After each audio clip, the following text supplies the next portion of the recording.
boys and girls. My name is Thomas, and it's great to be here with you today. And some of you may know me as one of the leaders from the Good News Club. And today I've been asked to share with you a story. And the story that I'm going to share with you today is called The 1 O'Clock Miracle. And this book was written by Alison Mitchell, and it was illustrated by Catalina Echeverry. And I'm just going to begin by reading this to you now.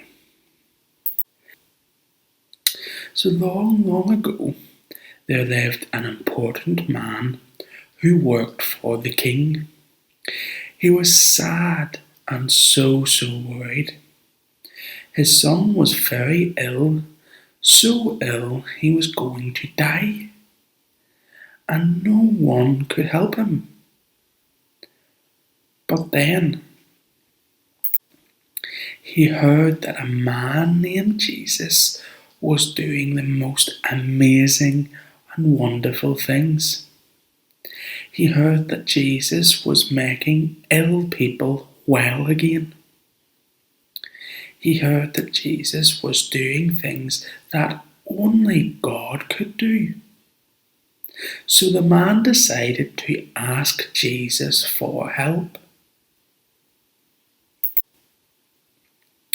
The man and his son lived in Capernaum by the sea, but Jesus was staying in Cana, which was more than 20 miles away. It was a very long walk, and it was uphill all the way. But the man had decided that he must see Jesus. So he said goodbye to his son and his family, and he set off to see Jesus. So up the hill he walked, and sometimes ran, because he wanted so badly to see Jesus. The sun went down, the night was dark, and the stars were bright, but the man didn't stop. Huffing and puffing, he walked, and sometimes ran, hurrying to see Jesus. The sun came up, the morning arrived, but there was still a long way to go. Puffing and panting, the man walked, and sometimes ran, because he needed to see Jesus. At last, at 1 o'clock in the afternoon, the man reached Cana, the town where Jesus was. He had walked, and sometimes ran, and now, at last, he could see Jesus. "Please, sir," he said, "my son is dying. Please come with me. Please make him better." The man knew that if Jesus came with him and touched his son, the boy would be made well. But Jesus just said, "Go." What? Go home without Jesus? After all that walking and even running to get to Jesus and to get Jesus to come? But Jesus hadn't finished. "Go," Jesus said. And then he added, "Your son will live." The man believed him. Jesus wasn't going to come to the man's home. He wasn't going to touch the boy to make him well. But the man still trusted that what Jesus said was true.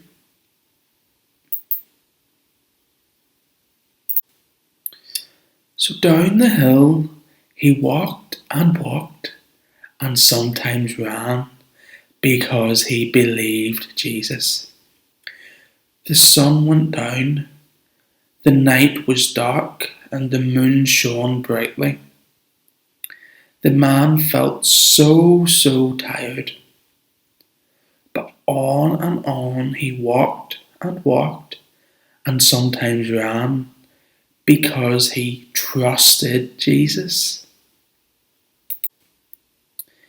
The sun came up, a new morning arrived, and still he walked. Though his back ached and his legs were very tired. On he walked and sometimes ran because he was sure that Jesus would make his son well. Then, far away in the distance, he saw some men.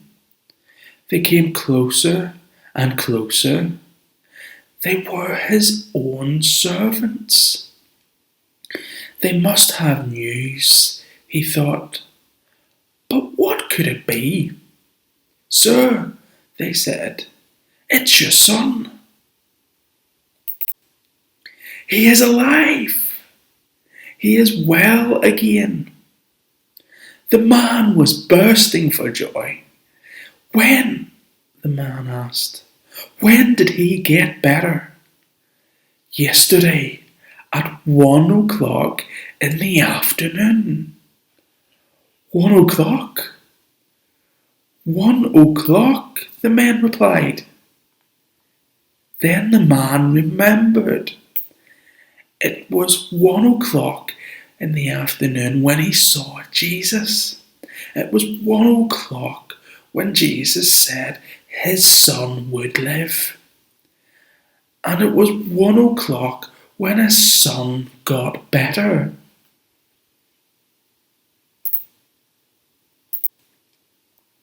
See, Jesus didn't need to go and see the boy. He didn't need to walk and walk. He didn't need to run. Jesus simply spoke. And just like that, the boy was better. Whoa, like only Jesus could do that. And do you know why? Because Jesus is God's Son. Happy and smiling, the man walked home, and sometimes he ran to see his son again. Then he told his son and his family about Jesus and how Jesus could do things that only God can do. And they all believed in Jesus. They all believed in God's Son too. And now that the man's son was well, what could he do? He could smile and he could laugh and he could walk and he could run, and it was all because of Jesus. And boys and girls, I hope that you've enjoyed this story today from this book. And boys and girls, when we read over this story and think about this story, I hope it can remind all of us that we all need to trust and believe in Jesus, who is God's Son, just like this family did in this story. Thank you all for listening so well.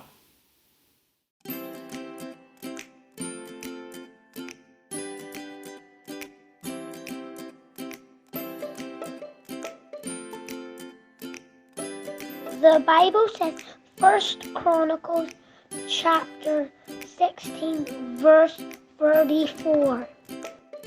Oh, give thanks to the Lord, for he is good, for his steadfast love endures forever.